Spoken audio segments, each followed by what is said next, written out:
नमस्कार, मी श्रुती आणि स्वागत आहे तुमचं माझ्या चॅनलमध्ये. आज नवरात्रीचा पहिला दिवस आहे.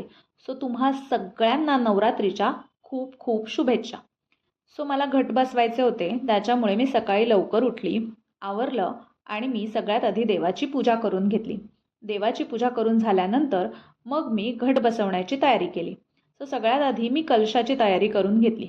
कलशाची तयारी झाल्यानंतर मग मी जो नारळ कलशावरती पुजवणार होती त्याच्यामध्ये मी मळवट भरून घेतली. एक वर्षी जे आहे ते घट चौरंगावर बसवते, पण यावर्षी मात्र मी माझे घट जे आहेत ते देवारात बसवलेत. कारण माझा मुलगा लहान आहे आणि तो दिव्याला हात लावतो, देव उचलतो. ते सगळं मला नको होतं, त्यामुळे म्हणून मग मी यावर्षीच ठरवलं की मी घट जे आहे ते देवाऱ्यामध्येच बसवीन.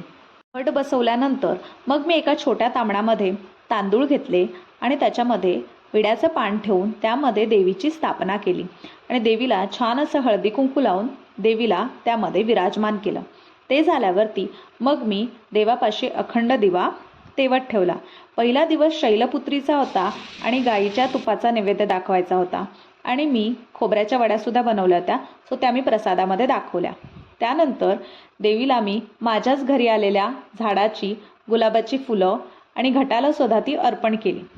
हे सगळं झाल्यावरती मग मी चहा पिला आणि माझा उपवास होता, त्यामुळे मी हे असे एनर्जी बार्स बनवून ठेवलेले आहेत. त्यामधला एक खाल्ला. जेवणामध्ये आज मी खाल्ली साबुदाण्याची खिचडी, वरईचा भात, शेंगदाण्याची आमटी आणि ताक. ते सगळं खाता खाता मी थोडा वेळ टी व्ही पाहिला, थोडा आराम केला आणि संध्याकाळी उठून मी सप्तशतीचा एक पाठ केला. ते झालं आणि मग आम्ही सगळ्यांनी संध्याकाळची देवीची आरती केली.